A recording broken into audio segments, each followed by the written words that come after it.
Hutton Orbital Radio. This is not the station you're looking for. You know that feeling like a cold shiver down your spine? You feel like you're being watched. It's a new experience for us on Hutton News, and we don't like it. Espionage is afoot, and the parade resembles something like John Le Carre novel. Apologies. Oh no. A street, possibly. The other inhabitants of the station are noticing it too, and the sense of unease is growing. The atmosphere aboard Hutton hasn't been this strained since the time Hankey Prime and some of his entrails very spicy biltong and spent an hour and a half in cubicle 3. There are no chemical attack alarms this time though, just quiet tension. The Momus Bog Spaniels are on edge. Gusto is unusually subdued, sitting on a bench, making suggestively shaped balloon things.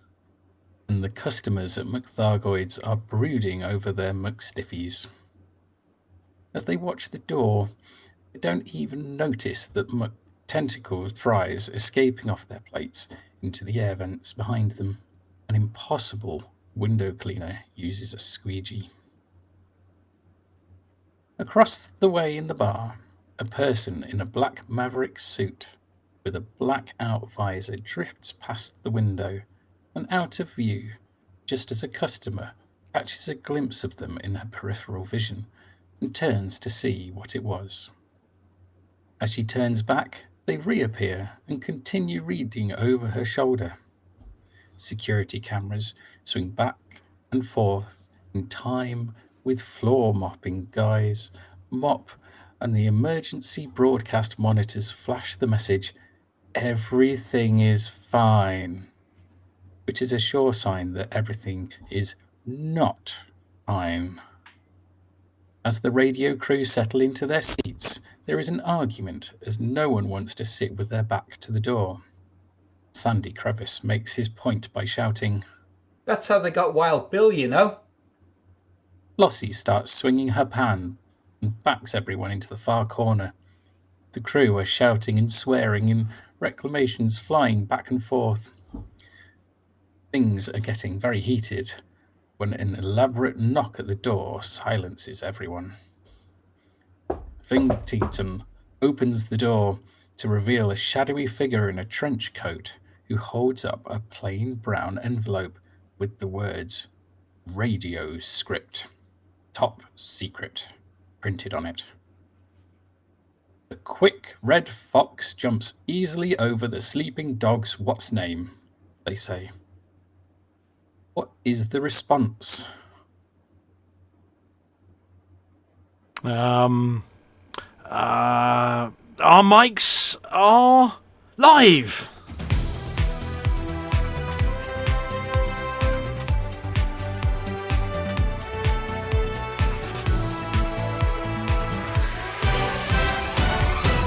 Good evening. And after that intro, does anyone else get the impression that we're being watched? I thought that was the whole idea. Well, they're not supposed to be watching us. I signed the paperwork that clearly said no live cameras. You're imagining things. No one is watching us. To be fair, I'm not sure anyone's listening either. What's that red light doing on the console? I think it's saying something in old Morse code. No, that's just the we're live on air light. It's got a loose connection. Flossy can probably fix it. Hang on. That was the wrong bar. Hang on, Flossy. Hang on, Flossy. Oh! There we go. Oh my God. Try it now. Right. Oh, yes, and a bit of this. Ow. Seamless. You see, absolutely seamless. Well, that's working me up a bit. Right, and on that resonant note, I suppose it's time for some headlines. I'm going to get the right one this time. Look. Politics is a load of rot, confirms Pilots Federation. I see an icy station. Inflation hits shipyards.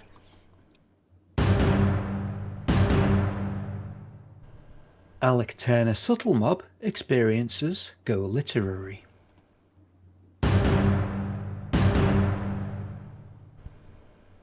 DIY dentistry. Just don't.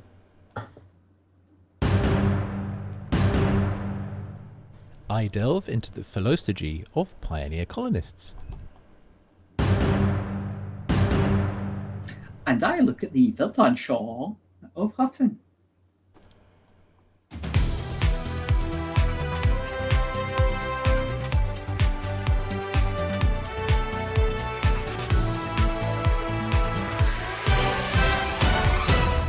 The Pilots Federation confirmed this week what many in the galaxy had long suspected.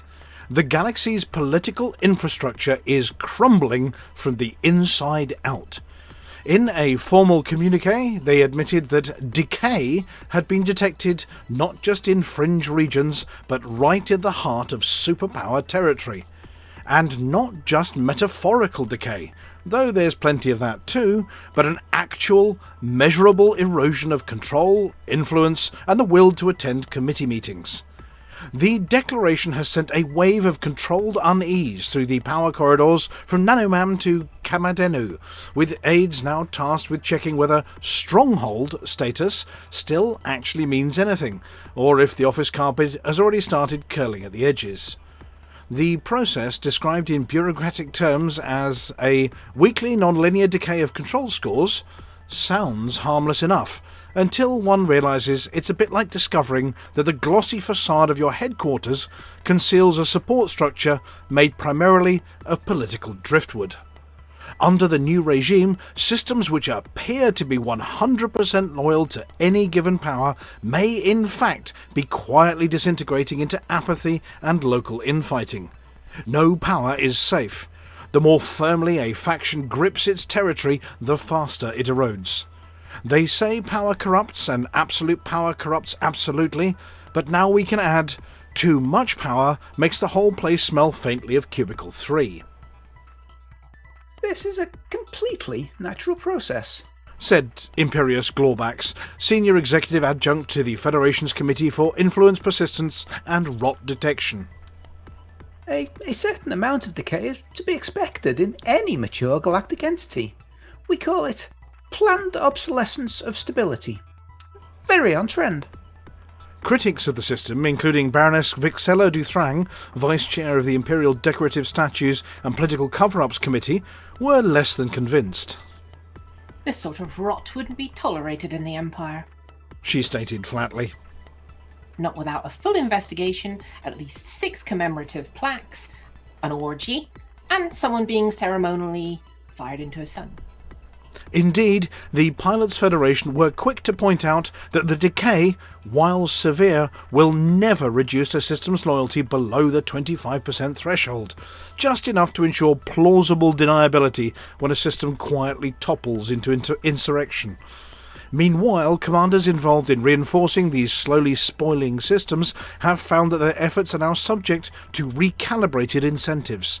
Those attempting to shore up loyal but unthreatened systems may now earn less for their work, while those putting out active fires receive enhanced rewards. Even offensive operations now enjoy a tidy merit bonus, so long as they're aimed at another power system and not one of those free-floating ones that no one really wanted anyway. We've found that attacking people is more popular when it's rewarded, explained independent analyst Professor Mandrel Nubb, who specialises in the socio-psychological incentives of space-based passive aggression.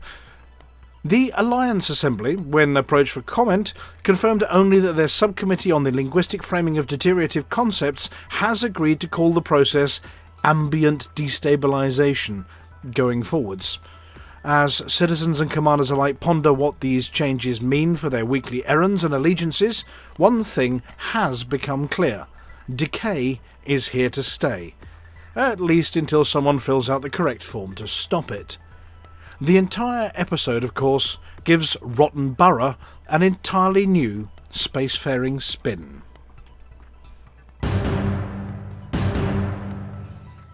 A newly constructed orbital facility embedded within a hollowed-out ice asteroid has entered operational status this week.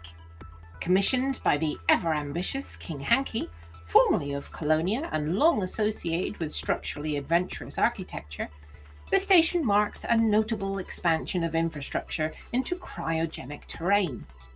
Known colloquially as Ice Station Zebra Crossing, due to a mix-up between the signage request forms and the safety paperwork for the little yellow beepy cars that travel around the inside of the station, the facility is suspended within the interior cavity of the ice asteroid by a tensegrity framework and an abundance of exposed power cabling. Official documentation suggests a mixed-use designation, though clearly on what those uses might be remains elusive.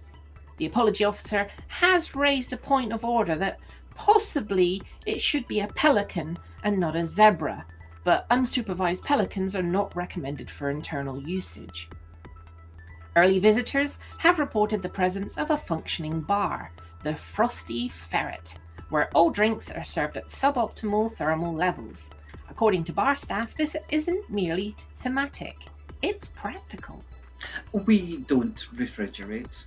Explained Chief Mixologist Travis Ponk. We simply leave things on the counter and wait 15 seconds.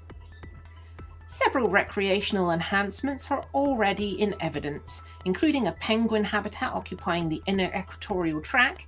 The penguins, originally acquired for a failed Empire-approved wildlife documentary, have adjusted to life in a rotating low-gravity ice shell, and can frequently be seen using the spin to perform long arcing slides past the station's observation decks. Filtered starlight passing through the thick ice walls gives the station a diffused internal glow, shifting subtly with the asteroid's rotation. The light is soft, indirect, and evenly distributed, sufficient for operational visibility and noted in early design reviews as pleasantly ambient. While entirely unintended, the result has proven visually striking, casting gentle gradients across bulkheads and giving the impression of a permanent early evening, regardless of the actual hour. The conditions have also made the station a popular destination for space Inuit communities. The consistent cold, combined with the opportunity for ice-based construction within a pressurized environment, has led to the establishment of several temporary settlements along the lower radial trusses. A cooperative now operates out of Coolant Tank 3, offering fresh synth fish and a highly regarded fermented seal analogue to passing visitors. The attraction may, in part, be cultural nostalgia, Earth's original ice caps having long since retreated to near nothingness, replaced by spray-painted rock and giant floating polystyrene shelves. Unconfirmed reports also suggest that King Hankey's personal collection of snakes has been relocated to a dedicated vivarium deep in the station's thermal core. The habitat is maintained at a temperature sufficiently high to have caused minor structural melt-throughs during initial calibration. 3 snakes are believed to have exited the asteroid entirely, crash-landed the vivarium on a nearby geothermically active moon, and now lead a small but rapidly organised local government. This facility represents a fusion of extreme environment habitation and deeply questionable logistics, said Hutton's architecture correspondent Dervish Clegg. It is unclear whether it is a station, a zoo, or a performance art piece. It's possibly all 3. Official access is currently restricted to certified visitors and anyone with crampons, good balance, and an adequate tolerance for condensation-related slip hazards.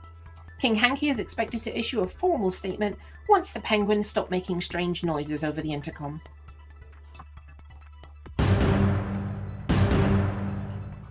Ship manufacturers across the bubble have adjusted their ARC's pricing structure this month, confirming that even in the vacuum of space, inflation continues to expand. In anticipation of the Panther Clipper Mark II's arrival on the 22nd of July 3311, the Pilots Federation had introduced a tiered cost model for early access ships. New, small and medium vessels, including the Guatemala Corsair, Cobra Mark V, Lacon Type 8 and the Mandalay, will require Some ARCs for standard acquisition. A more premium version, known as the Stellar tier, will cost quite a bit. Larger ships such as the Panther Clipper Mark II have been placed in a new bracket entirely, priced at Lots. for standard and Shed loads. for the Stellar edition. Shipbuilders, for their part, have welcomed the new scheme, citing rising costs of heat-resistant glue, permit application forms, and the particularly steep licensing fees involved in naming a vessel something intimidating without using a hyphen. As to the timing of this shift, industry insiders point to the upcoming release of the Squadron Carrier and Vanguard's initiative in August as a likely catalyst. With more ships expected to follow later this year, 2 additional models already teased, the restructured price tiers appear to lay the groundwork for a future in which vessels are not just built to order but to budget. in a competitive galactic market, Said Faustin Plegg of the Interstellar Pricing Board, an accountant by the sounds of him. a flexible monetization is not just a necessity, it's a hallmark of sector resilience. Also, we ran out of small ships people hadn't already bought. Reaction among pilots has been mixed, though broadly resigned. As one anonymous trader put it, Well, it's still cheaper than hull reinforcements, and slightly less painful than a pad loitering fine. more vessels are expected to enter early access later in 3311. Pricing categories beyond shed loads have not yet been announced, but preparations are reportedly underway.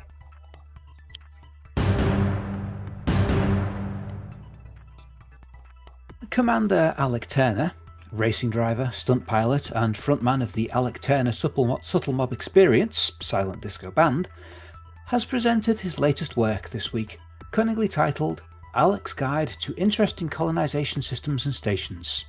In a galaxy increasingly saturated with functionally identical installations, Turner's guide promises a curated look at those rare locations that offer something more than just a landing pad and a data terminal. The guide opens with a clear sense of purpose. Turner is not interested in economic value or strategic relevance, he's looking for locations that evoke a reaction. Stations with scenic placement, curious names, architectural oddities, or quietly meaningful backstories. The result is a collection of entries that feels less like a logistics document and more like a travel journal. Among the examples highlighted, the Devil's Tower in Heidi's sector ZU-Y D684b, where Turner has terraformed the peak to echo its cinematic namesake. The Happy Bottom Riding Club, also in ZU-Y D684b, whose cheeky name and copper grey palette are representative of Turner's fondness for whimsy. City Gizzard in NLTT 10259, an orbital starport balanced halfway over a mountain's edge. Grover Platform in Tukanai AA-Z B06, once the setting for a 0G parkour challenge before being cautiously levelled. Lantern Light, an installation near a rapidly spinning neutron star, briefly notable for its unusually persistent local landmark status. Turner stresses accessibility. He encourages pilots to record full system and station names, secure permissions before entering privately sponsored sites, and avoid completing instructions where the unfinished state is part of the intended visual effect. His own installations receive particular attention. In ZU-Y D684b, visitors will find Camp Bucky, a construction yard catering to the rally crowd. Draka Point, a designated finish line for the 3311 Draka Rally. Crater Edge Spectations, a low-grav observation deck and bar overlooking twin impact craters. The Pisceus Azovheart Volcanic Microbrewery, located within a semi-active vent field and known for serving what Turner describes as probably the gassiest beer in the galaxy. Hutton Orbital itself has recently submitted 2 entries for inclusion, one for their newly acquired station orbiting a black hole, and another for what is believed to be the longest mandatory supercruise in human history. Both entries are currently pending approval, largely due to ongoing disputes about where their navigational endurance constitutes aesthetic value, and whether disorientation can be listed as a scenic feature. In contrast to the blunt practicality of the traditional station registries, Turner's guide reads more like an adventure traveller's dossier. Each listing carries not just coordinates, but a sense of the character of each location. More than just a list, the guide is an invitation. These are not logistical hubs or transit points, they are destinations. And in Turner's SRV control calloused hands, that distinction matters.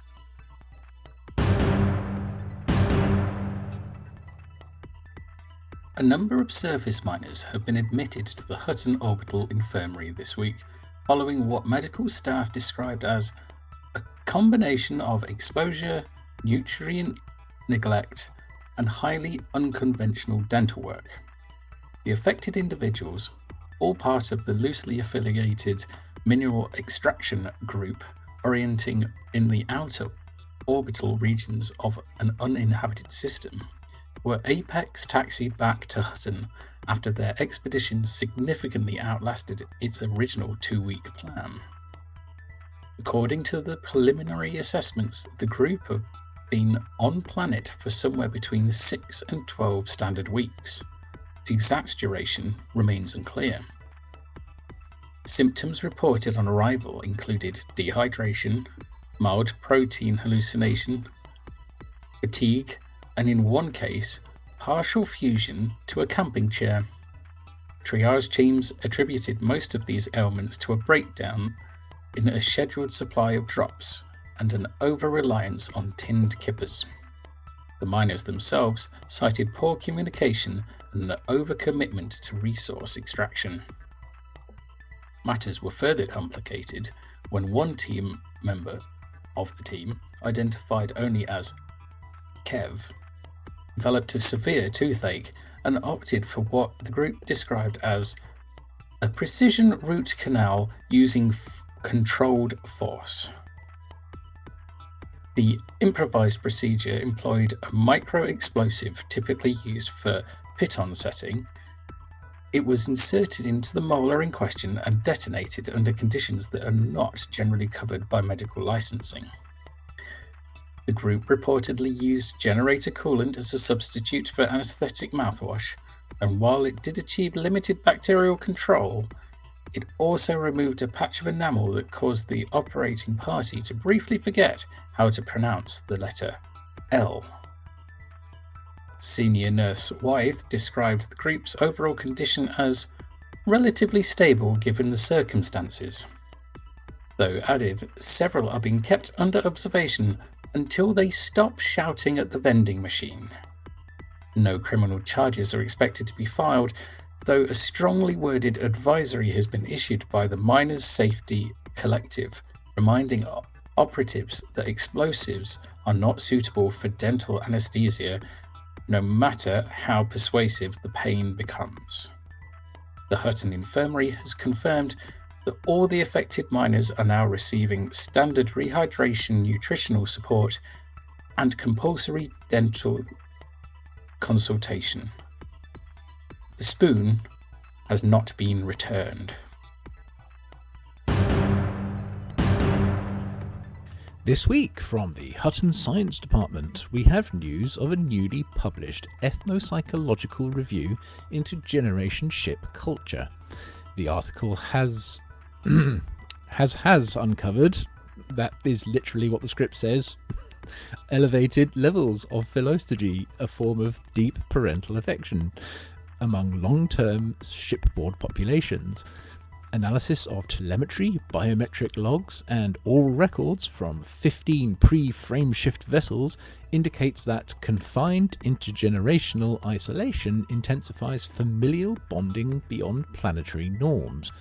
The generation ship thetis featured formal naming rights, community-vetted lullabies, and a 64-clause parenting charter preserved across 3 backup cores. Meanwhile, Demeter employed rotational co-parenting, with each child assigned multiple non-biological guardians. Rather than causing confusion, this produced adults of almost paralysing moral certainty, prone to lengthy ethical debates and excessive civic tidiness.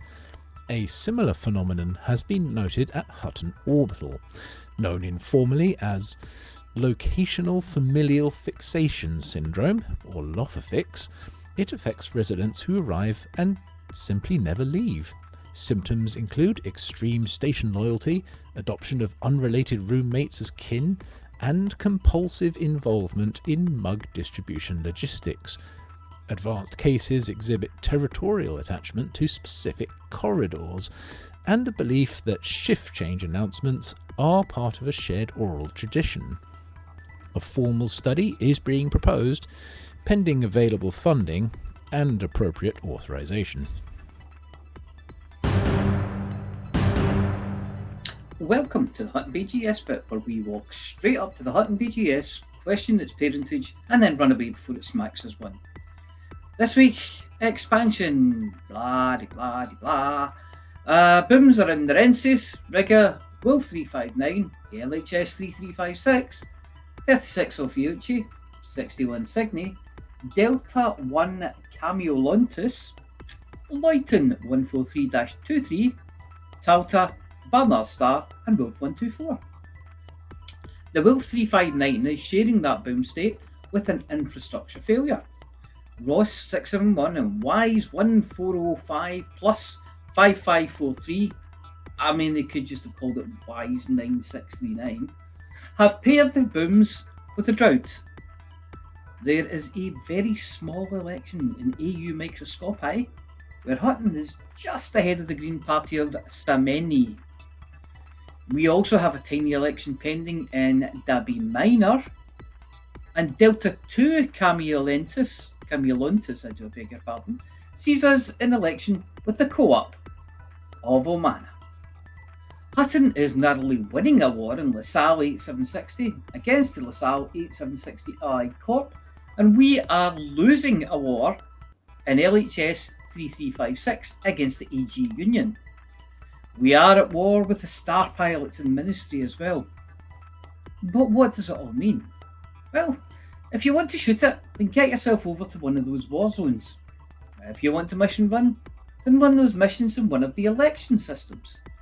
And if you want to truck it, then truck food and water into Ross 671 or Wise 1405 plus 5534. You can also truck food and machinery into Wolf 359 to help with the infrastructure failure. And that's it for this week's Hutton BGS bit. I'm away for a lie down now.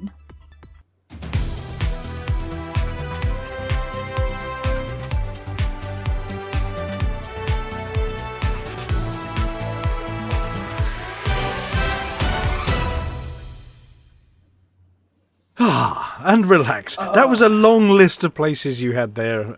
Yes. Yeah, there's always long lists of places. Do you know what's getting me? I'm wondering who's been naming these officials, because there's some pretty good names coming up there. Yeah, well, I mean, their names just come across the desk. Whether somebody is submitting, Imperious Glorback, Senior Executive Adjunct to the Federation's Committee for Influence, Persistence and Rot Detection, that's what it says on Glorback's business card. Yes. Yeah, Mr. and Mrs. Glorback's probably named him. Senior, yes. Yeah, Glorback Senior. And Baroness Vixella Duthrang. At least you know exactly what he does, though. Like, he's got the full details on his business card. Oh, yes. How annoying the business cards where it's just like...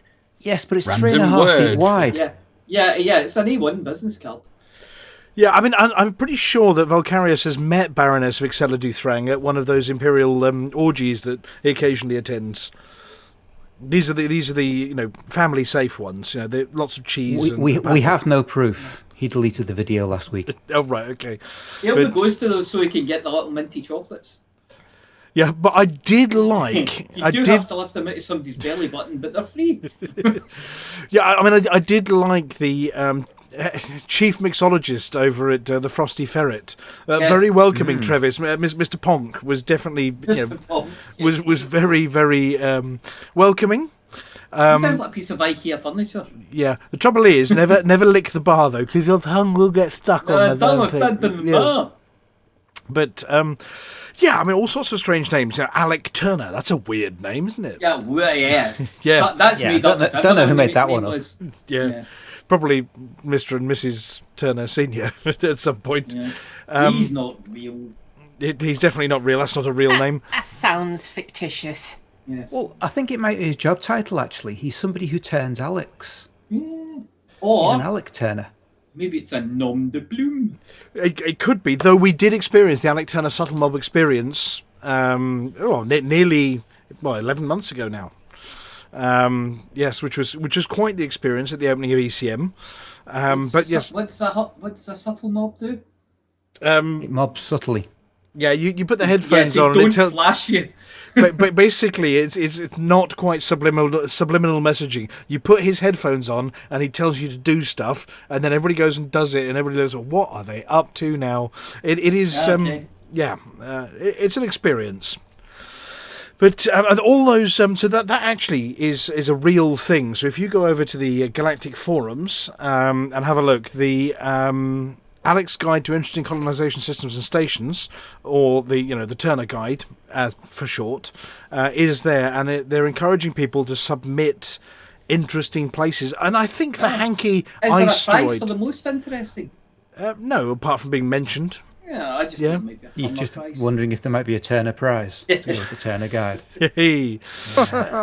But tush. No, that was cancelled many years ago after that controversy. But the the Hankey ice droid, I'm not sure it's got a name yet, might be a good candidate for that one. I've not seen one quite that spectacular in construction terms yet. I know somebody was commenting on the chat just now that it was almost wanting them to get back into colonization so they could build one of those. It looks cool. I've never done it. Pun intended. Yeah, I've never done it. I helped out, but I've never done one yet. Yeah, and we've got a few cool ones. Flossy's got, a whole sector of the galaxy, Norma's Reach, isn't it? Yeah. Oh, that's not mine, though. That's Dead Mate's. That's Norma's Expanse, I believe. Oh, Norma's Expanse, yes. No, and that's a whole sector. You mean that of the galaxy, yeah. Yeah. You can't have loads of stations if you've got a whole sector. But I think yours came under attack recently, didn't it? Norma's new station? And there wasn't there an election or a war or hopefully Dead Meat managed to fight them off with a pan, Hope so. Yeah. The dentistry. We won't go into the dentistry one, but There's much more of a story to this one than I am aware of. What on earth happened? Where did that come from? The galaxy. Just looking at the galaxy map, there are two. There's the Norma's Expanse and the Norma Arm as well. Oh yeah. That's the one she wields the pan with. Yeah, that's what she scratches the Expanse with. The Expanse is the area outside the swing, yeah? And the Norma's Arm is inside the swing. Yeah. Possibly. So the dentistry one, by the way, Gray, well, I'm pretty sure I saw a message from you come across on the team chat channel just before we went on air. I'm just going to read it out. You said, here we go. No, that's about the crayons. Get the dentist drill out. I did say that. Why did Yes. And there was spawned the article. Oh, it was the decay of arc inflation. That was it. It was there is a link between the articles, definitely. Anyway, in addition to that, I'm sure there was some people get prosecuted in the Czech Republic or something like that for doing their own dentistry on people. They weren't qualified and didn't know what they were doing, but they were doing cosmetic dentistry on people all the same. Talking of that kind of thing, there was also a guy who's been arrested for posing as a lawyer with fake credentials. The only problem is he's won 26 of the cases he's actually acted on, and so he is the most successful unqualified lawyer ever. So yes, he has been charged with being a fake lawyer, but a very successful fake lawyer. But if you're going to court, Is he going to defend himself? That was the first question that I saw on the thread on that one. But also, how embarrassed would you be as one of the real highly paid lawyers if he won one of those 26 cases against you? See, the other thing I was thinking about is, can you not appoint anybody to represent you? No, but he'd actually claimed he had credentials he didn't. No, okay. So there's a fraud element to that one. I'm pretty sure a properly worded apology is not going to. Right, who's let the hippo loose? No, that's outside my house. That's somebody on a hippo. Yeah, there's often a hippo outside Mia's house. I mean, it's a high-speed hippo. It's a hippo, possibly frisky. That was a hippo on a motorbike, I think. Yeah. Yes. Hippos are notoriously fast. 30 miles an hour, apparently. Yes. In short bursts. Yeah. That's because of the traffic lights. And then, Valkarius, you've been sort of digging into these communities over in these isolated communities over in the generation ships and their alternative parenting methods. Well, I've been reporting on it at least. Yes, I mean, this whole ship full of people who've got paralysing moral certainty and excessive civic tidiness. It actually sounds like hell. It's modelled after the Empire. How dare you? They're probably all vegan. They're probably all vegan and drive Teslas as well. Okay, so was there a Frontier live stream this week? There was not. There was not. Last Wednesday of every month. But there was an update, an extended update, I think. Possibly. And I think we mentioned it in one of the articles about decay, which has proven to be a little controversial. It's up on screen at the moment. So, So, I mean, Flossy's going to be happy because there's a new community goal type coming. Yep. And apparently future goals may require commanders to destroy specific power-aligned ships. Oh. And this is going to take place across multiple systems and help shape the galaxy. So these might have quite a profound effect. We don't know yet. I mean, you don't know yet. You haven't been given the notes. It won't shape the galaxy. It'll still be spiral shape. Yeah. But the other big change was decay. It's rotten. I mean, we know that politics is rotten generally. I think we mentioned that in the article. So has somebody got the notes there and can try vaguely explaining what it means by decay for us? Or not? You don't. Okay, It means it'll decay. Yeah, so it says changes have been made to power play in order to encourage more aggressive play. That bodes a little bit. Does that mean bigger guns? Oh, no. No, but what they're not... I don't think what they're talking about is PvP. It's more sort of we're going to invade those buggers next door kind of thing. And apparently... Yeah, it means that a stronghold system won't stay a stronghold if you don't keep putting work into it. So yeah, so if somebody wants to take over a system next door, they've got a better chance, because if people aren't actively maintaining it, it becomes weaker and weaker and weaker. Yeah, I mean, I do think this has possibly been designed to act as a what do they call it, a drogue, a dragging weight on things, so that you can't endlessly expand. I've got this one, it's a stronghold, move on, make it big, make it strong, move on, and keep it forever in an unassailable fashion. It means people do have to work the Empire or work the Federation. Anyway, but the one of the concerns people had that was allayed in this message was that, well, it could decay to nothing. Well, no, it can't. Apparently it stops at 25% of the current system state.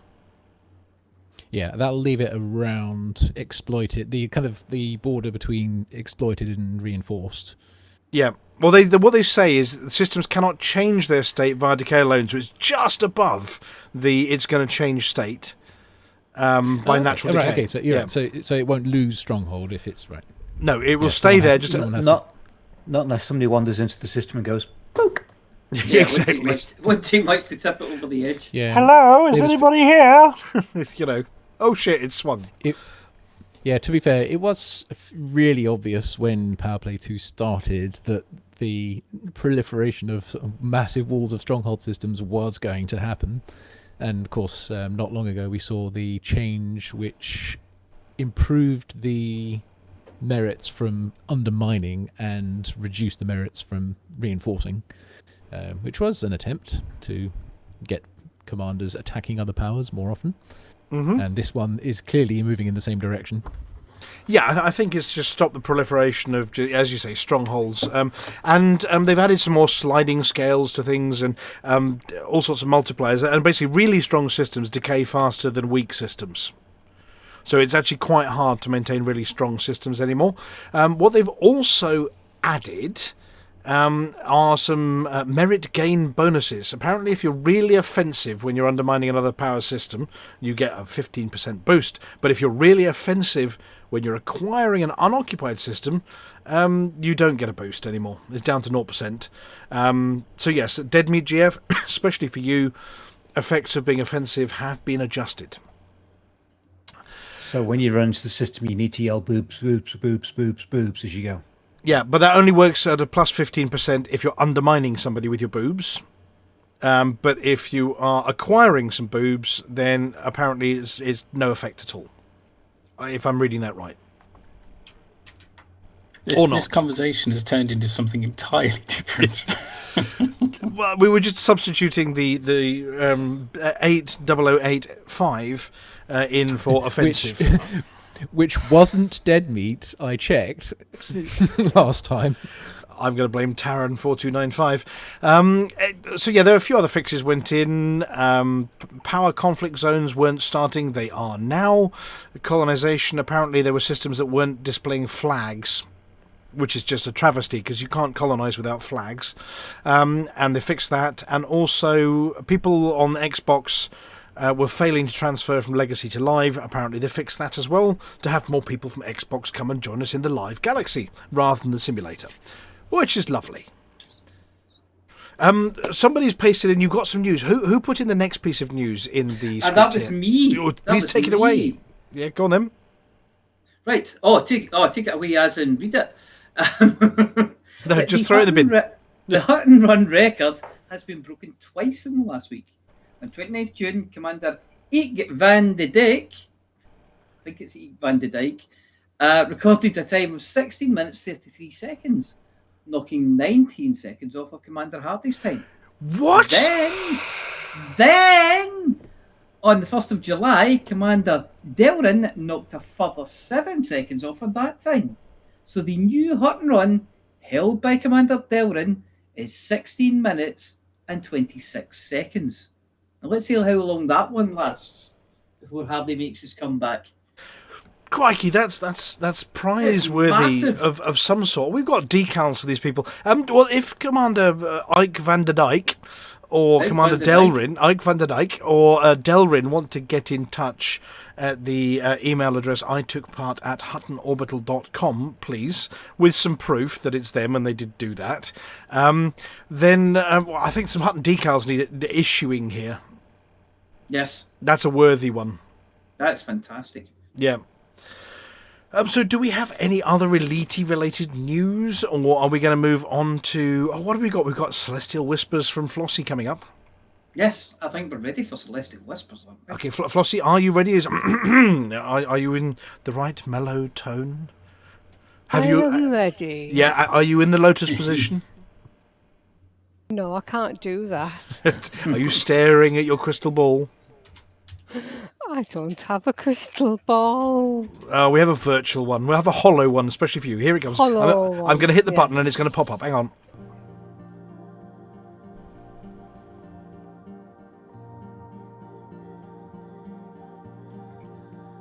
Cancer.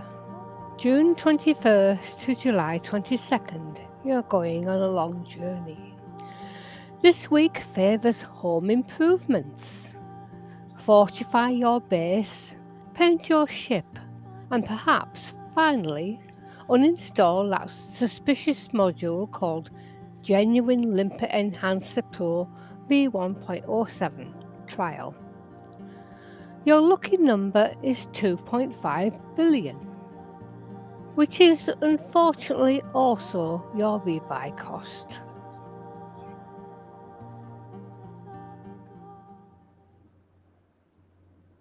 Thank you, Flossy.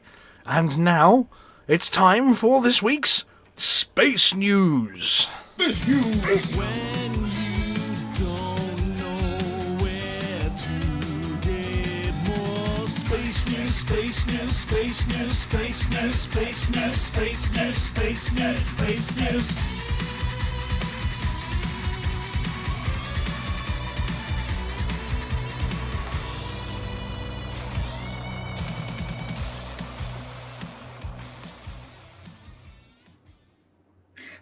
Well, this one's very simple.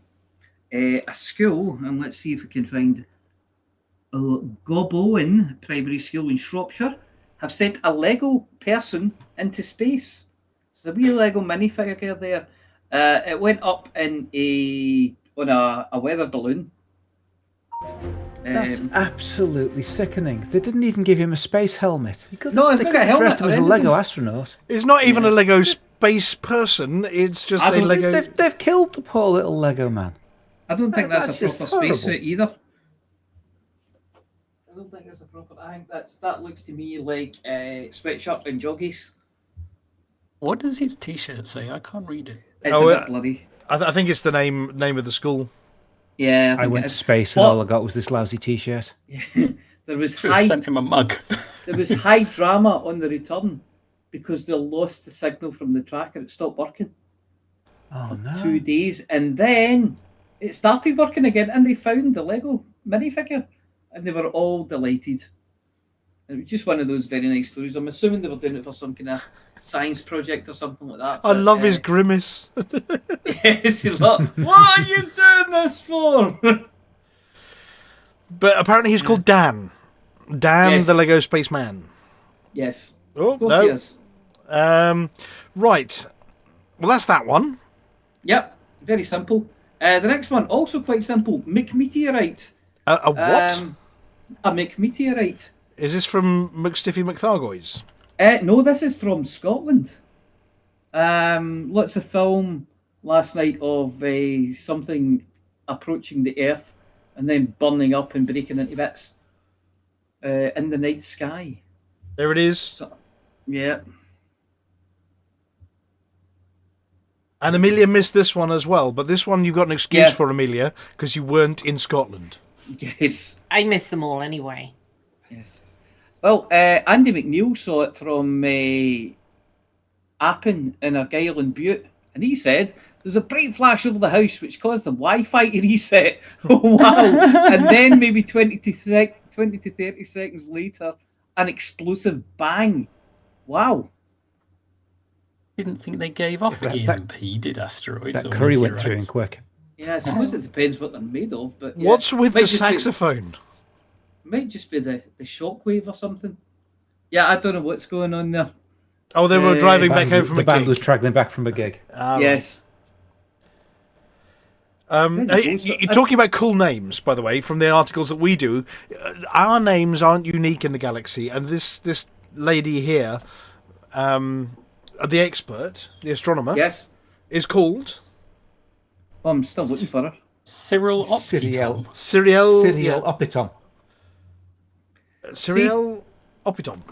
See, now that's Yeah. a realistic name. Yes. Yeah, that's a name you could believe. That's a name you could go to the bank with and they'd say, here, have your money.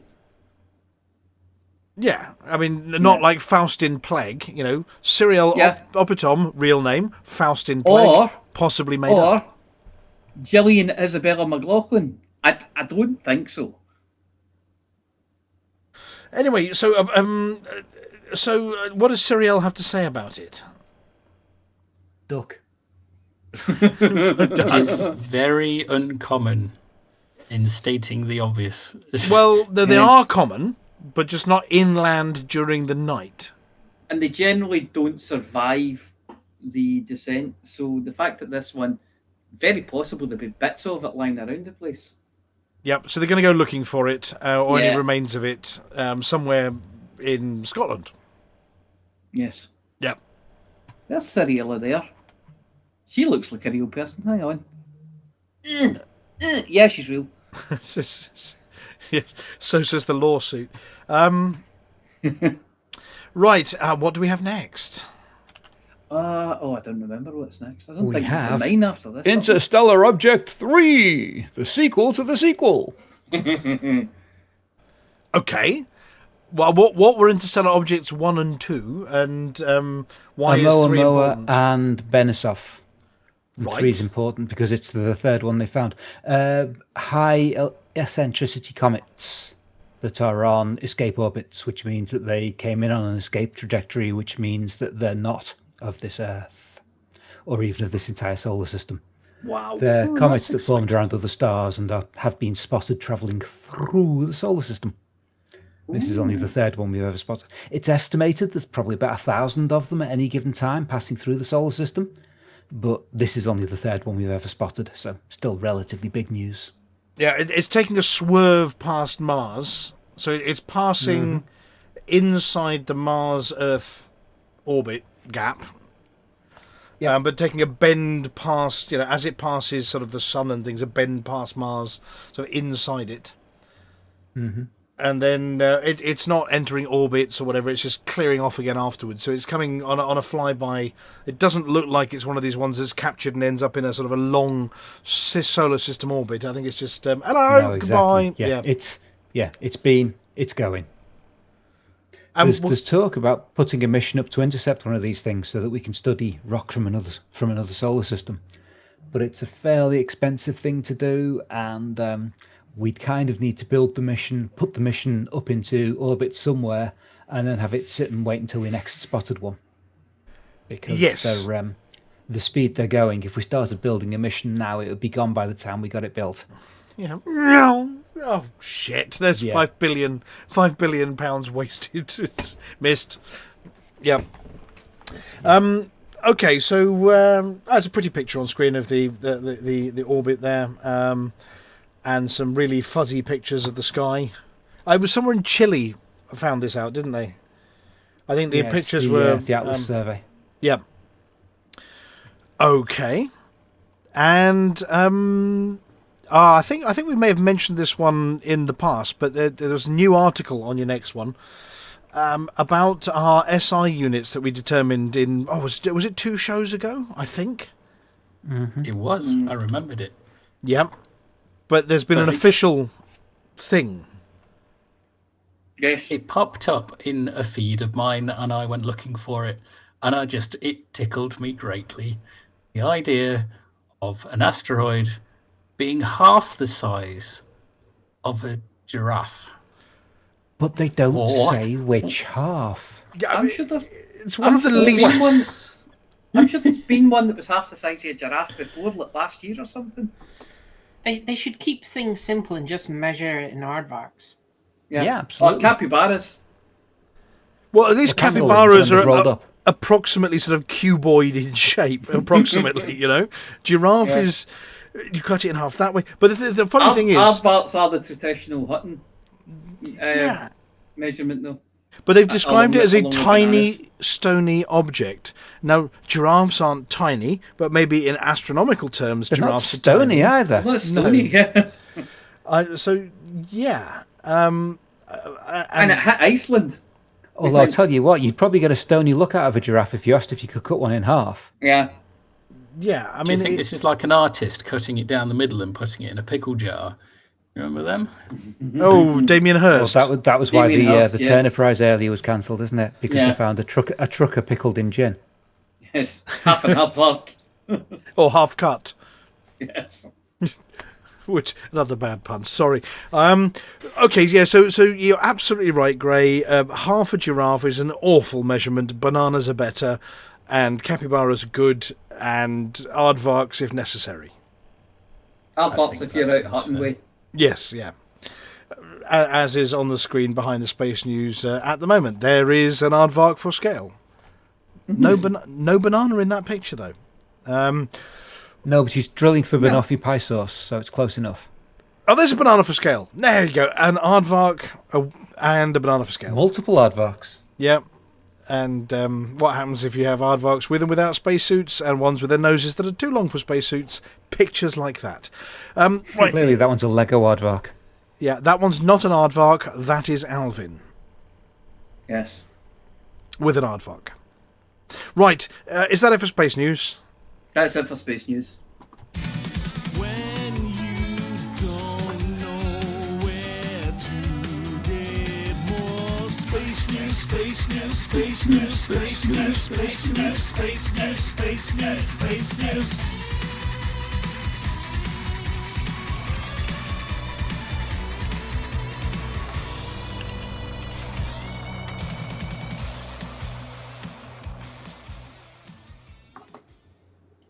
Do we have a word of the week? We do, and I'm paying attention this week. But I haven't read it, so I have no idea what it is. We do have a word of the week, and the word of the week this week is Cassidius. I think you mean Cassidius, but, Yes. but what does that mean? Cassidius. Cassidius. I even fastidious did correction. the pronunciation guide. Yes. And it's got a separate bit in there that just says id. What does that mean? You might say Eid. Well, let me tell you, it is the meaning of shaped like a helmet. It's about to get worse. Can you use it in a No, sentence, really please? I don't want to. The Cassidius object in Wonder's window made my eyes water. Right. Is it the globular Can bit we on the move top? on now? See, I was thinking in the space news it would be Lego Man lacks Cassidius object. Yes. Well, I was going to say, Yeah. so does Action Man, but, those pants aren't very revealing.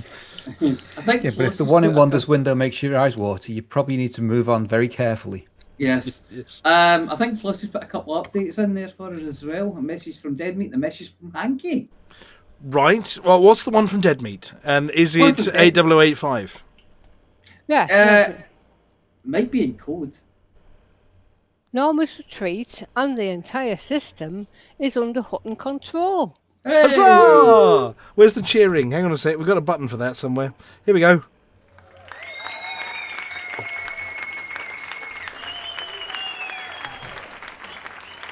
And the message from Hankey, ECM raffle prize. Name my ice station, or if Dave has anything better use of the name.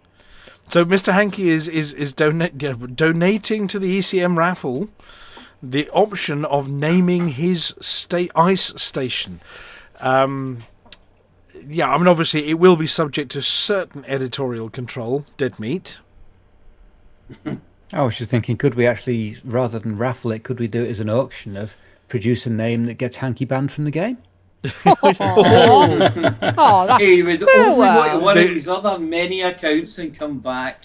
Yeah, Mr. Freeze, or was it Carluccio's Ice Creams or something? Yes, well, thank you very much, King Hankey, for lending us that ECM raffle prize. We will sort the details out with you when we get to ECM and work out how we're going to have some semblance of editorial control. We might need to, vet the answers a little bit. Yeah, you could just call it Olaf. Because we've met the people coming to ECM. We really have, yeah. We've mostly recovered, but we're going to meet them again soon. Absolutely.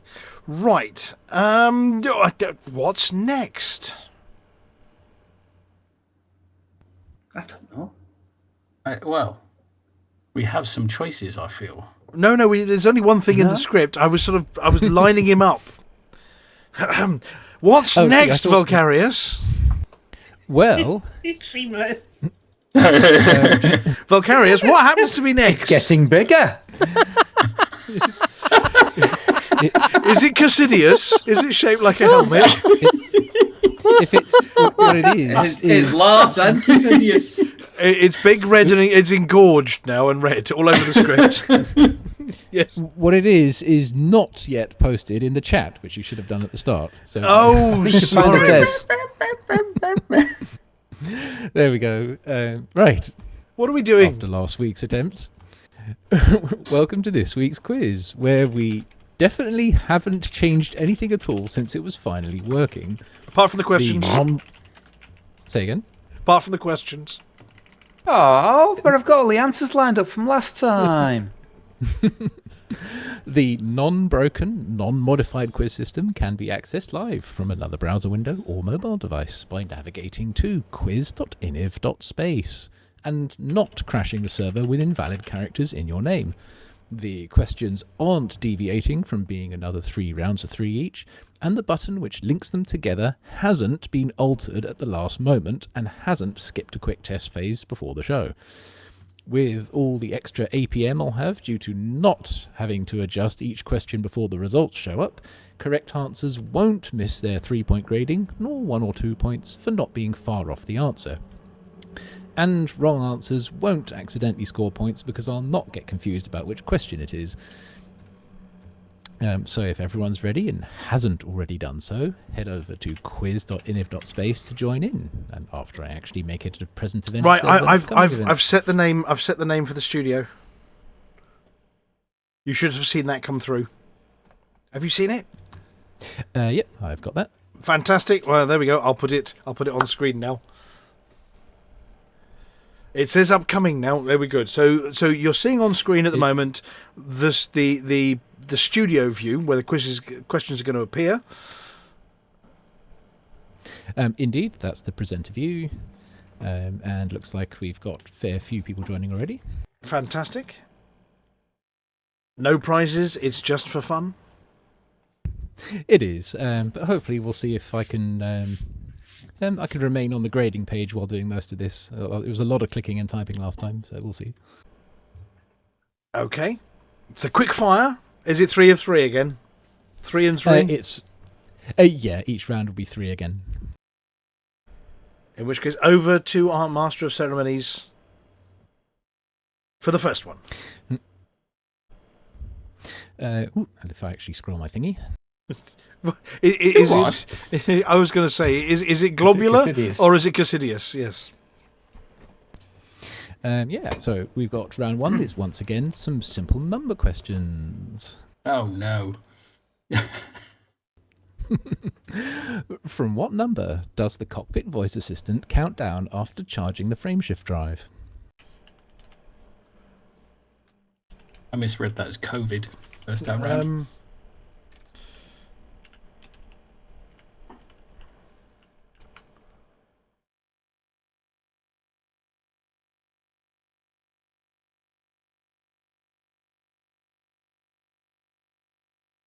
Sudden silence. Right, play the tune. They've had enough. They've had enough time now. There we go. Seconds.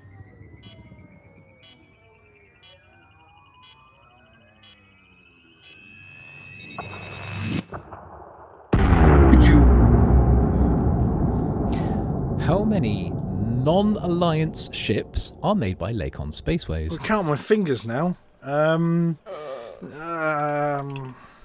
That one. Oh, do we count the little fighters or not? There are no fighters made by Lakon Spaceways. I thought one of them was. There are 3 made by Ramtar. There's 1 made by Core Dynamics. There's 1 made by Gutamaya. Oh, it's Core. And I can't remember. Okay, yeah. Can't remember who makes the last one.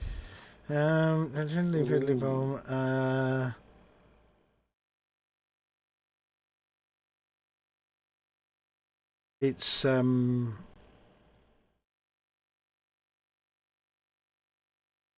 okay. Detonation in 10 seconds.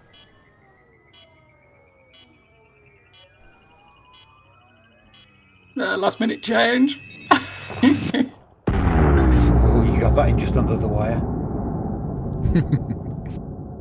And I probably changed it to the wrong answer. 42. Up to how many systems can a vulnerable Thargoid Titan control? Oh, come on. The only person in the galaxy who knows that is you, isn't it? Well, I hope so. He's marking them. Vulnerable. Detonation in 10 No, what? That was a bit early. No, whoa. Well, if you don't know, just guess. Oh, sod it. It's not Okay, I'll pick one. going I'll into pick game one. and counting them. Well, there was an obvious answer to do with Thargoids and a particular number, but then I thought, that's too obvious, so yeah.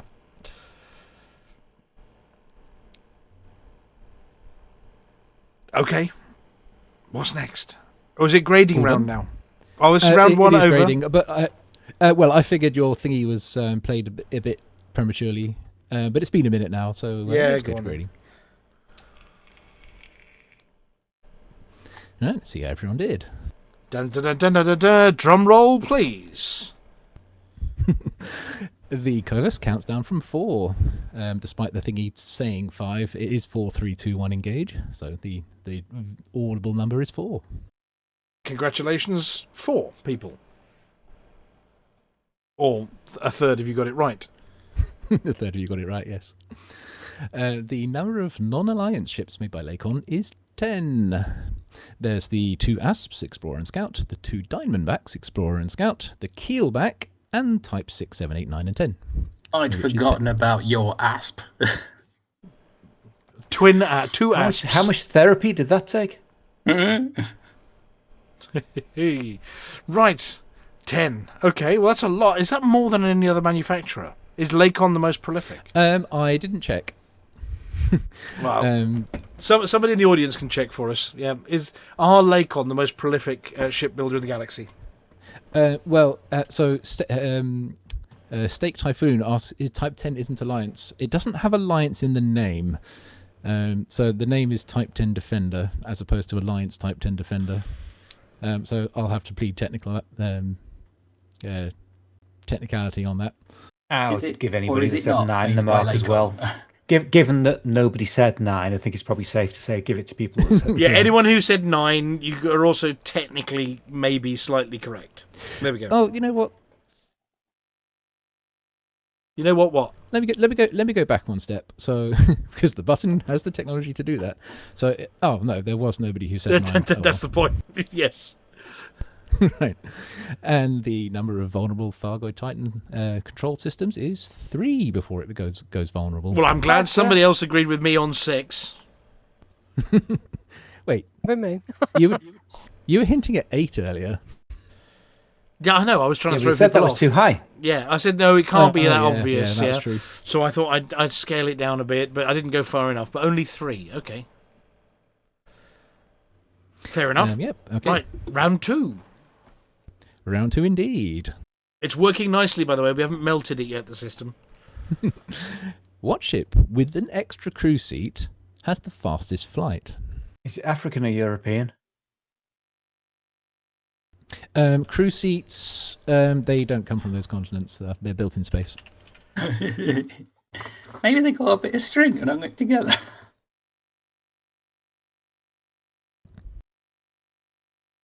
Okay. I think I've got one. Detonation in I might have got one right. seconds.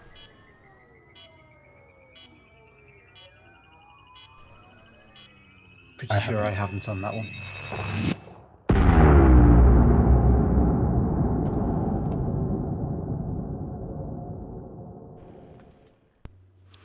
What ship without a fighter hangar has the most cargo?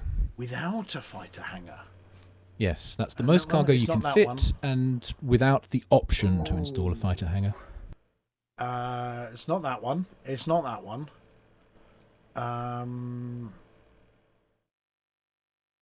Ooh.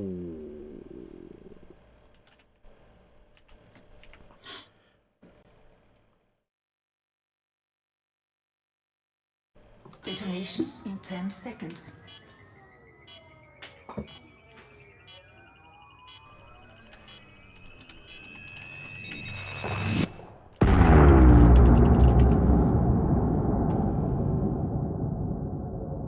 I've taken I think it's the only useful thing well, no, not useful thing.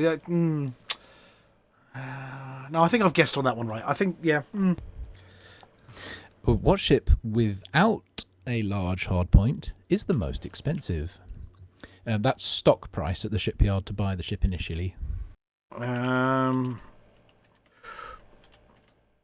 Without a large, not a huge, a large. I'm Yes, say although ships without a large hardpoint but with a huge hardpoint are basically just the Fer-de-Lance, which isn't the most expensive. So. yeah.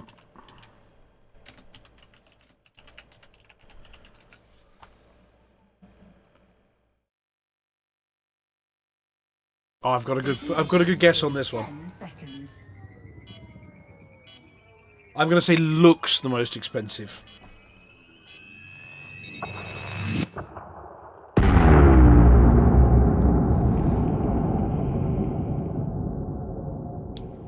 And here we go. And round two. Round two. The results are... The Adder is the fastest flight ship with an extra crew seat. If you give I it said that as a joke. If you give it enhanced performance thrusters. So the Cobra Mark 3 is actually close. The Cobra Mark, the 5. The Cobra Mark 5 can do just shy of 700. The Adder can reach 750. Really? Is that... What? I just want to say, for the Adder. regardless of wrong or right answers, I just want to say kudos to the person who put, "Hi, Mum, I'm on the radio." This is my mum. I'm on the radio. In fact, Me, Mum. Well, you're not going to say it to Mum. anybody else's mum, are you? That'd just be weird. And question 2. The ship without a fighter with the most cargo is the Type 8 transporter. Oh, it's Type 8. I went with Type 7 because it's one fact I knew about the Type 7 is that not only is it the ugliest thing in the galaxy, but also it can't even have a fighter hangar. It's still my favourite, though. Don't you be Type forehead 8 shaming doesn't have now. the most cargo. Say again, Flossy? Type 8 doesn't have the most cargo. Without a fighter hangar. Well, So Type the 9 doesn't have a fighter hangar either. Yes, it does. Yes, it does. You've flown Yes, out it of does. you've flown out of the fighters on my Type 9 Flossy. Well, maybe it's an optional, but it doesn't have one. Oh, on a technicality. Well, I did say just after the question, and without the option to install a fighter hangar, but am I giving technicality points to anything here? No, you did say it was without the chance to install one. Says without one. Mine doesn't have one.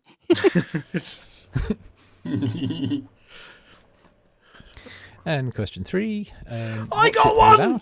Woohoo! What ship without a large hardpoint is the most expensive? That is the Beluga liner, which most people answered. Yeah, it's got, 5 medium hardpoint. Was it?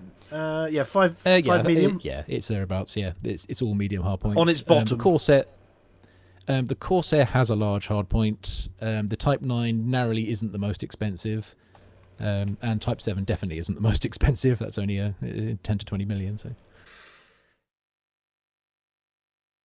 Yeah, Beluga looks expensive, so yeah, that's reasonable. Yeah. Corp says they don't add up to 100%. Really? Have you been hiding answers again? We may hide some answers because they're naughty. Let me go back to that one then. Oh, look, you've just given the You're showing us answer all away. the answers. Yay. Well, damn it. What did you do? I looked up the wrong question is what I did. Oops. So anyone who wasn't I paying see a attention high-scoring just then- round coming up. Yep. We'll see how many people were actually paying attention to the screen during that one. Hang on, right. I'm so what part of it? Let's see what doesn't add up. Have I missed somebody's answer? Looks like you've missed several answers. Oh yeah, there are a couple to come in. Hold on. This is Also, why we're not always testing the everybody system. answers. There we go. Yeah. That's right. Yeah. Okay. I need to pay attention to that. It's the answers that come in just after the end of the last one in a round, but before you grade the first one in a round. I need to watch for that. So thank you. But there weren't any more belugas in the answers. Yay, we've broken it! Woohoo! Well, it was more me not paying attention. Well, crikey, we're going to be at let's see how ECM with a much- multiple grading crew. yeah. Let's see how well you can remember the accident thing I just shown. At what % shield does its display change from blue to red? What % shield does its display change from blue to... It changes colour? Yes. So the display changes colour. So if you like, what's the most shield the display can be while red, or the least shield it can be while blue?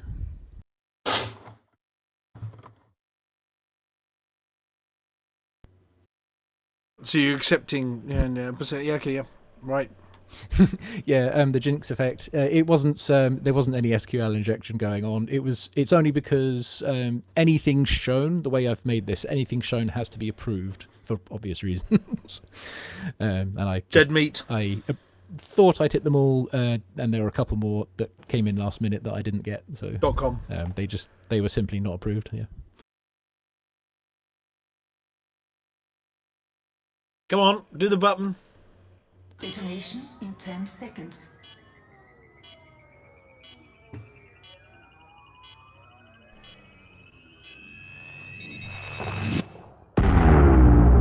Boom!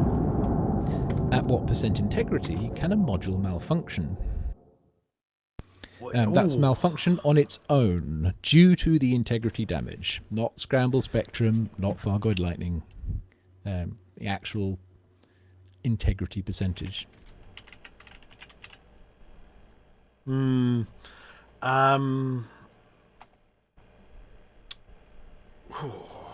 it be less than that? If I was writing it, I'm going to go with that one. Detonation in 10 seconds. Completely unrelated, David. I have sent you a thing. Oh, have you? And it's- Oh! Is it a shiny thing? It might No, be it's a shiny. malfunctioning thing. And finally... what % of ship value is a standard rebuy? Oh, I don't know That's this one. That's standard, so no power play bonus, no backer bonus, a standard rebuy. Things I wish I knew long before Elite started. You got a cheaper rebuy. I didn't even know Elite was a thing when I was able to apply for that. Well, this is a test of how much were you paying attention to the show. Yep. I've been difficult just for Volcarius. You've not gone 8,008%, have you? No, he's written it out FIVE. Well, but he can roll me into the other ones, you see. Yeah. I called it. Oh, we probably killed it. Oh, what? No, these are right answers. Kill what? There we go. No, it's fine. No, there we go. So the percent is 35%. I've taken if somebody put 33 or like a third or something, that would have been fine as well. But it's a little bit higher than most people thought. Okay. I think most people probably thought that you'd shown the first question from the round instead of the third. Yeah, that was me. I remembered there was an 80 somewhere. And it was this one. Yes, modules malfunction at 80% integrity, such as if you're so close. Such as if your cargo gets shot, your cargo hatch gets shot at, it'll start ejecting cargo. Well, if it's 81, it'll be fine. Is it a chance-related thing as well, or will it It's absolutely malfunction? It's a chance to malfunction per hit taken, usually. Although, well, it depends on the module. So if it's the frameshift drive, for example, if a frameshift drive is damaged below 80, it can malfunction when you attempt to charge it. Whereas something like a cargo hatch needs to be hit to malfunction. Same with the power plant. Mm-hmm. And the last question.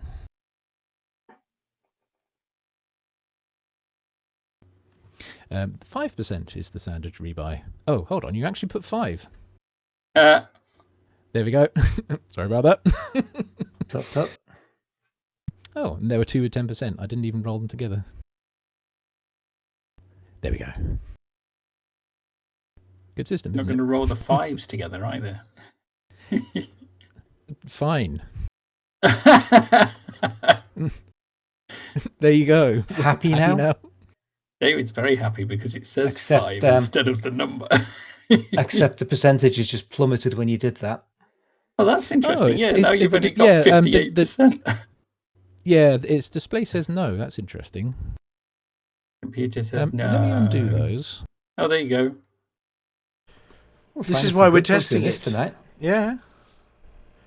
So if I undo them, regrade them, and show them, that's what they look like. If I roll that it should be 65 when you merge them together, or even 66. Roll that together. Yeah, like this okay. Order of operations. So there must be some order of operations that confuses it. They were rolled together, but some were shown and some weren't. So it needs to, like when you roll them together, it shares the score, like the grading, or how much it scored, but clearly it wasn't sharing the display flag. So there we go. That'll be why. And then Does that mean you didn't use BODMAS? No, it's not BODMAS, it's PEBCAC. Whatever. Hard of Problem operations. exists between chair and keyboard. And thank you, Gore, for the compliment. It's had a few iterations. I'm still making a few mistakes with it, but it's getting there.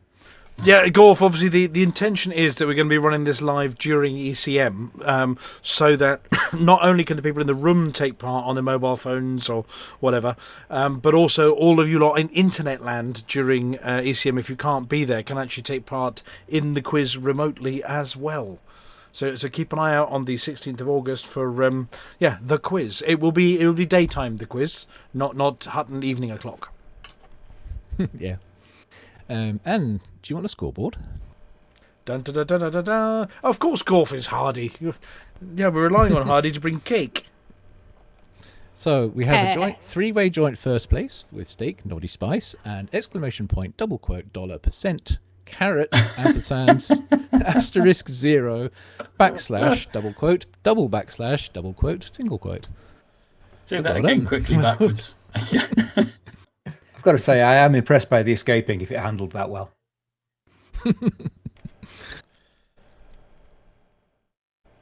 Escaping? Although it did actually get it wrong. I should have put a pound sign between the quote and the dollar. Now that's a realistic name. The escaping refers to attempting to mess up the quotes by putting backslashes in them, because that's how programs do it. Well, you did lose the pound sign. Pound sign? There's a pound sign? Yeah. It was shift 1, 2, 3, 4, 5, 6. And then I put some random crap on the end. Well, it does try to sanitize certain characters. If it can't do the that's interesting. Why not the pound sign? Because it's out of the standard ASCII. It is out of the standard ASCII, and it's in the Unicode. But I thought I think I gave it's an extended ASCII. It's about 150 odd. Well, it won't be using extended ASCII. No, this is a tech chat now. It'll be using Unicode rather than extended ASCII. I'll check whether it is just stripping out anything that isn't standard ASCII, but because it can handle Unicode at least. But it's probably the sanitizer's probably stripping that out, so that's a good check as well. But Other than that, a successful another test. We've only got a few weeks left because this is episode. What did we say it was last week? 490. Are we 496 now? 496. I can't remember. I think we're on 496 now, aren't we? Mm-hmm. Think so. About that. And fun was had. Yes, thank you very much, Steaky Typhoon. Steak Typhoon, even. So we've given it a test, and we're getting ready. We've got a few more weeks to give this a run, albeit the we cough while I'm overseas. Yes, unless you guys want to do one, so to speak. Ruin the count? Well, count the number of weeks between now and ECM. It's convenient that I'm off on my hollybobs. Right, shall we? Well, thank you very much, Vocarious. Awesome work as ever. We're Absolutely. Getting there. Yep, and it's had a good test. It's time. I think, Flossy, are you ready? I could do with getting a quick drink if you can just give me. Talk 30 amongst seconds. ourselves. Well, let's talk ECM for a second. So, Little Grey. While Flossy's getting a drink to wet her whistle, as they say, we went on an expedition. We did a day trip. It was a lovely, to Coventry. Yeah. Well known for its sights. They went to Coventry. Anyway, so we went up to Coventry to do a site visit for ECM and have a look at the room. And we went, God, that is big, isn't it, on the main room? And then, cool, the bar is, that's really big. And then we looked at the tables. And then we realised how much stuff we had to fit in it. Yes, luckily the we bar have is... all the content. Yes. Definitely, we've got 6-player racing, 4-player retro, 2 Artemis bridges, the Volcarius Beat Saber Challenge. We've got standard multiplayer Halo. Multiplayer Halo. We've got on the Xboxes. Karts. Mario Kart. We've got the racing rigs, the 6-player racing rigs. We've got a sit-down VR thing with you put the VR headset on and sit in a cockpit jobby. We've got original Elite in VR. We've got stuff on the stage. We've got Psykit beating me over the head with a microphone. We've got food. We've got a bar. We have checked for those that were asking. Food. We sampled the food, and my personal opinion, rather enjoyed it. My opinion is different to others. So the rest of you hated it, but your personal opinion enjoyed it. Yes. my belly enjoyed it as well. Yeah, we did try out. It was some of the simple fare they had. It's probably we're having more advanced fare on our food, but even the simplest thing they did was delicious. It was super tasty, not too spicy, but very tasty. So And an important point, by the way, anybody who hasn't booked yet, if you are thinking of booking, the hotel discount rate runs out on the 14th of this month. So if you're thinking of coming and you're umming and ahhing, do get in before the 14th, because that's when our hotel discount rate runs out. And I think the hotel's charging, I don't know, it's about 50, 60 quid more a night once that rate runs out than the actual price. So if you are thinking about it and do want to take advantage, do it before the 14th. Other than that, and you get breakfast. And you get breakfast, and you get to use the spa and the bubbly bath and the pool and things if you're staying. We did confirm the aircon was working in the main room, and it was lovely and cool. It's glorious. It was because it was like the hottest day of the year that we went, and Dave was like, "I'm glad I sat in my air-conditioned car all day, and then sat in an air-conditioned room for the rest of it." Yes, we have sockets absolutely everywhere, so we have checked that bit out. So power is going to be a bit easier for litho. We are investigating network being cabling a little bit easier, but I haven't had an answer yet. But Libby's back from her holidays on Monday. So the marvellous Helen is handing back to Libby on Monday to get us the answers. We'd have not one main stage screen, but 2 main stage screens, which means the main stage will have a screen sort of behind it, near it, but there is also rebroadcasting of the main viewer elsewhere in the room and in the bar as well. Yes, we need to work out the how, but it's possible. It'll be fine. Yes, Litho, apparently we have a Raspberry Pi being provided for the bar broadcast. By the hotel? No, by us. But they have given us permission so to do, yes. Yeah, I was in the chat with that. They were like, I don't know if you can do it. Like, we can do it. Okay then. Would you like that really enormous 100-inch touch screen to use that's on wheels? Oh, yeah, we'll have that as well. Thank you very much. Yeah, I've got a flight case that'll fit in perfectly. We've got a van. Yeah. So yeah, all is looking good for ECM. Lots and lots of content, and the team have been busy on our weekends plotting and planning everything and trying to work out where it's going. So thank you very much to everybody. It's going to be a good laugh. Right, Flossy, have you wet your whistle now? Yes, I have. Thank you. You have lubrication. Thirsty at the start. I thought if I don't get a drink, I'll have lost my voice by the end. Well, you've got your lubrication and your embrocation ready. Yes. Right, this is a big one. Here we go. Okay. Yeah.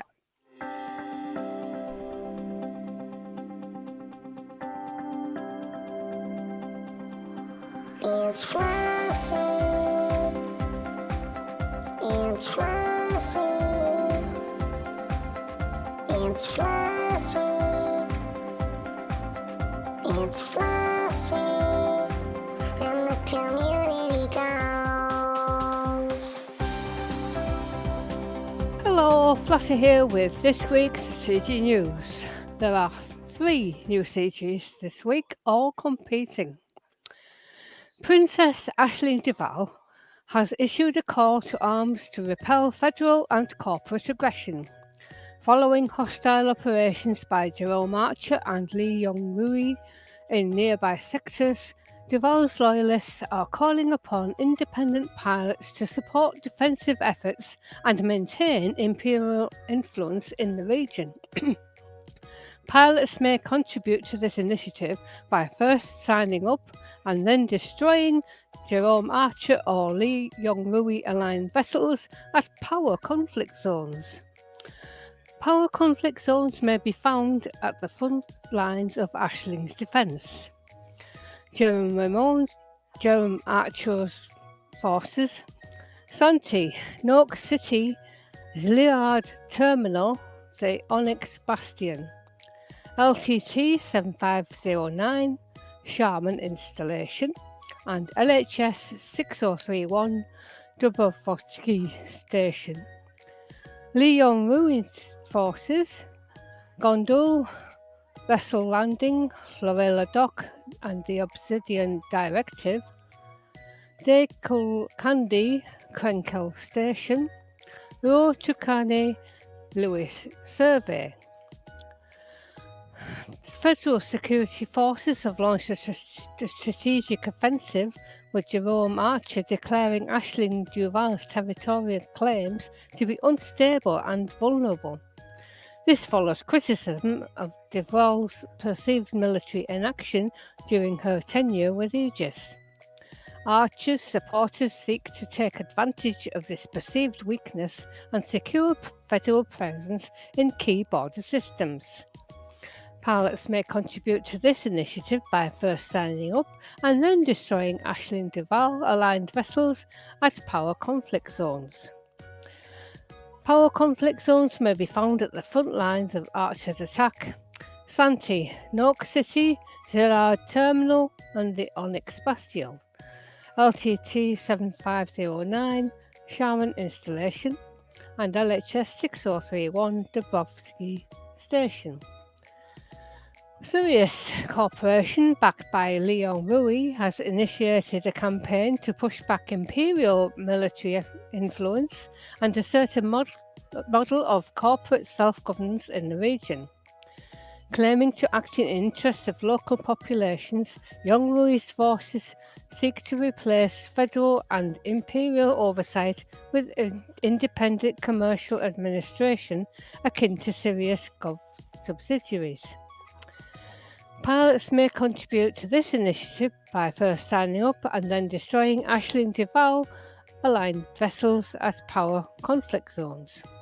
These can be found at the front lines of Lee Yong-rui's attack: Gondol, Vessel Landing, Florella Dock, the Obsidian Directive, Dekul Kandi, Krenkel Station, and Rotukani Lewis Survey. Note that no fire zones will not be enforced at all the above locations, although firing directly at stations will still result in a robust response. Pilots who register at least one contribution will receive the following rewards, regardless of which side wins, and this applies to all 3. 1 or 2 for top 75% and above of each 1E and 3C gimbaled fragment cannons, pre-engineered with double shot and high capacity modifications. Credits depending on success, tier achieved, and individual contribution level. If Princess Aisling Duval emerges victorious, those who are specifically pledged to Aisling Duval will also receive 40,000 merits and Aisling Powerplay banner cockpit customization. If Jerome Archer emerges victorious, those who are specifically pledged to Jerome Archer will also receive 40,000 merits, and your own power play panel cockpit customization. If Leon Rui emerges victorious, those who are specifically pledged to Leon Rui will also receive 40,000 merits under Leon Rui power banner cockpit customization. Ashlings, Archers and Leon Rui's forces have set out a 2-week-long operation to establish their authority, which began today, 3rd of July. To be eligible for rewards, pilots must sign up as an active participant before destroying Gerald Marcher or Leon Rui aligned vessels or Ashling Duval aligned vessels at power conflict zones. This is a competitive initiative. You may only sign up for one side at a time. You may switch sides by abandoning the goal, but note that any existing contributions will be forfeited. Commander power pledges will be taken as the pledge power at the time of initiative completion. Contributions will update at an interval of approximately 5 minutes. Sign up anywhere. Kills are automatically tracked and there's nothing to hand in. And that's it for this week's CG News. Flossy told you what to do.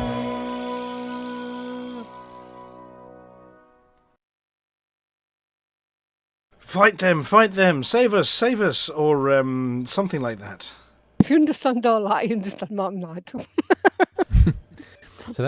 So double-engineered fragment cannons with double shot and high capacity. If you put screening shell, so it's not rapid fire, but I think that if that increases fire rate, you could probably put screening shell on those and get a lot of frags out all at once. Okay. Yes. It all goes over my head, this lot. Min-maxing, you know. Okay. Well, we don't have Beetle Spoon and Waterjude this week. So I suppose, Amelia. Yes. I've done the edit that you wanted. Oh, thank you. Anyway, I'm going to push the button. Yeah, push the button. Yeah, push the button.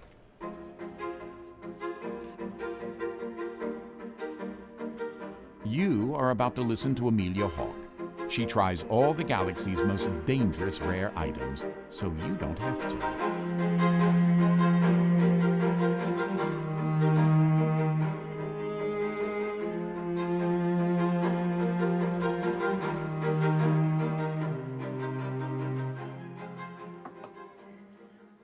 Well, we did try a rare out this week.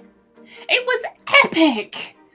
Though the fermented mollusk infusion wasn't the best idea for Steve's choice of a nightcap. The problem is that he still hasn't quite recovered. And as he did it on his own in his bunk, I wasn't able to actually see anything about what happened. Or which star system he got the mollusk from. Or why it was fermented. Of course, after last week, I did have to get Mooncake checked up at the vet. That on-cue meowing was just too precise. So she's been diagnosed with a rare illness. Feline resonant reflex syndrome. Apparently, it's a rare neurological condition that causes highly specific and perfectly timed meows during live broadcasts. It is so rare that they have never even seen it before. Anywhere. Not sure if she picked it up on one of those planets recently, but they attempted to put her in a box to take her for more tests, and, well, that did not go well. So they've left her here, and I've promised to get a sample taken sometime. I mean, it's not as if the meowing on cue was inappropriate. It's adorable. Anyway, this is Amelia Hawke reporting for the Galnet Rares Digest from the comfort of my sofa with a kitten sitting on my knee. You should try it. It's very relaxing. No. Mooncake. We don't push drinks off the table.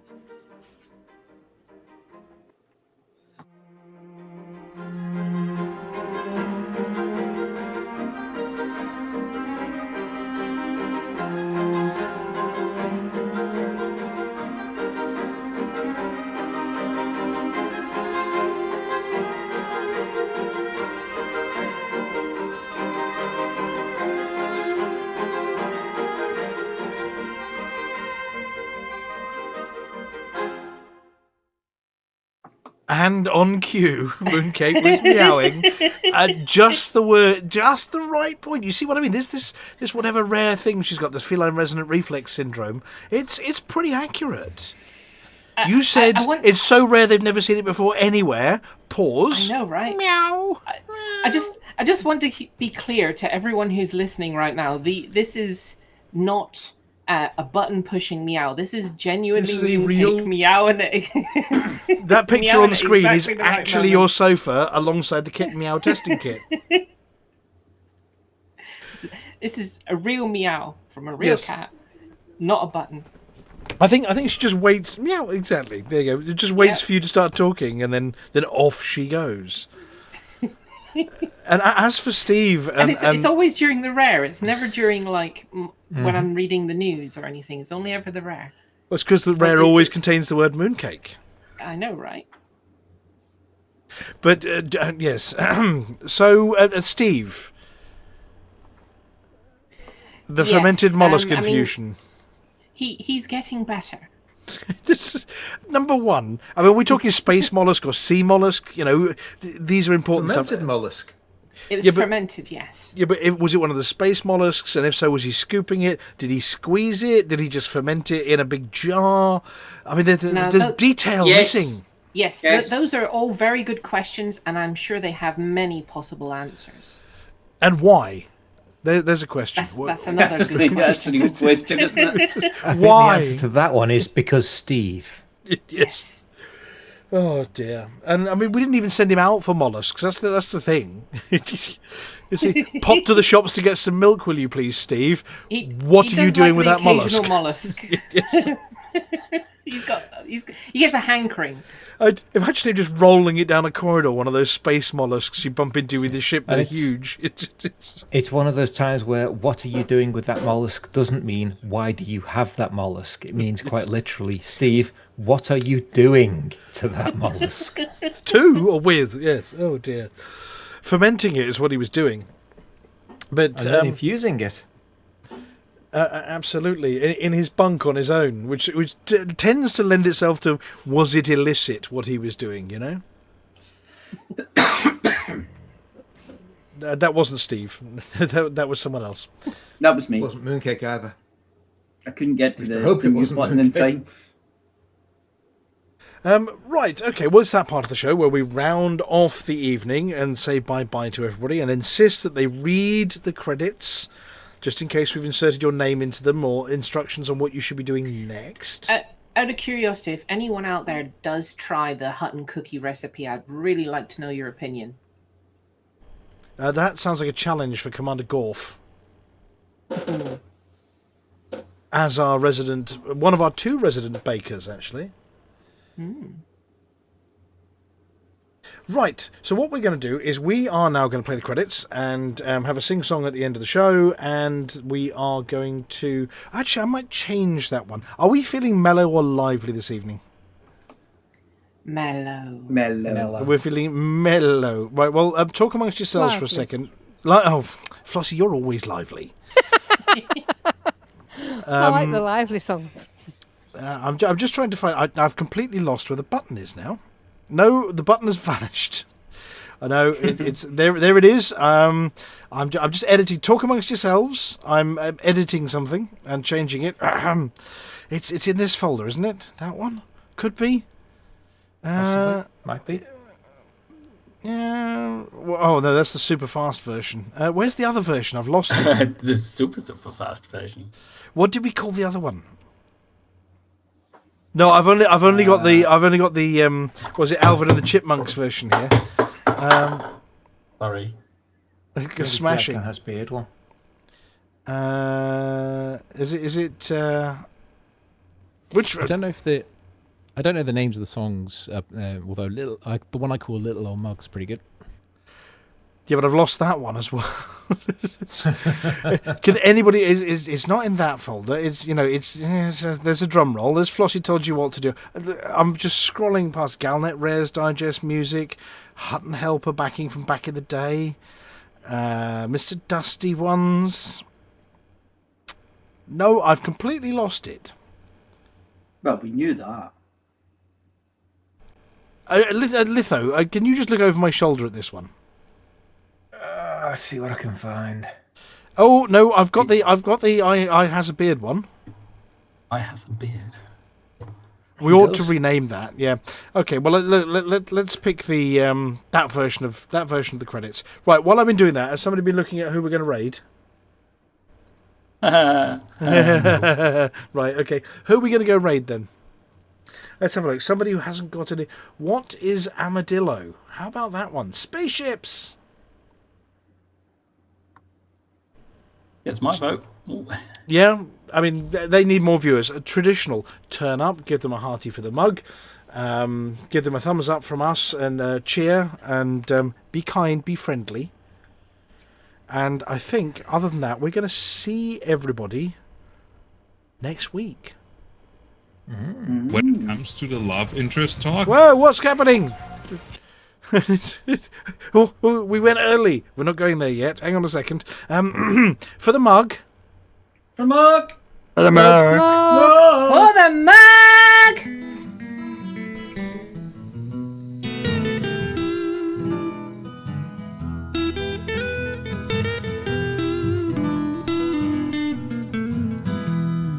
Journey too long, no cargo too small.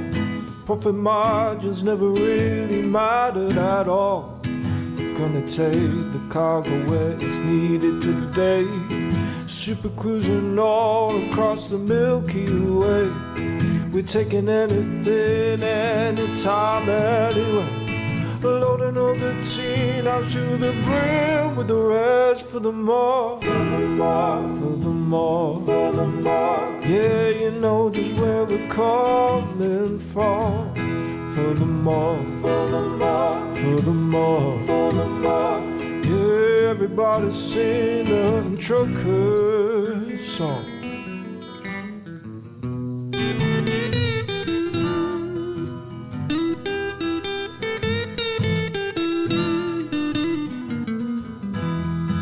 Flossy always seems to crash into the sun. Skibble lies the pilot on the Xbox One. Halving out the frame, you know he leads us well. Trucking across the galaxy, now everybody out. For the more, for the more, for the more, for the more. Yeah, you know just where we're coming from. For the more, for the more, for the more, for the more. Everybody sing the Hutton Truckers song. For the more, for the more, for the more. You know just where we're coming from. For the more, for the more, for the more, for the more. Everybody sing the Hutton Truckers song.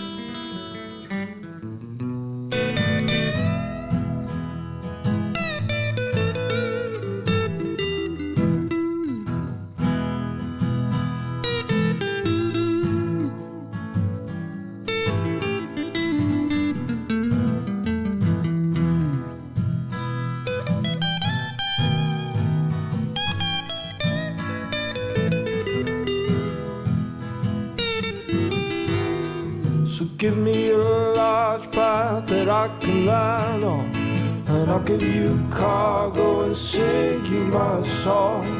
No point 22 light years to go, cruising to no journey too long, no cargo too small. The profit margins never really mattered at all. We're gonna take the cargo where it's needed today. Super cruising all across the Milky Way. We're taking anything, anytime, anywhere. So shout it out loud, loud. You don't even care. For the more, for the more, for the more, for the more. Yeah, you know just where we're coming from. For the more, for the more, for the more. Everybody sing the Hutton Truckers song. For the more, for the more, for the more. Yeah, you know just where we're coming from. For the more, for the and sing a Hutton Chuckers song.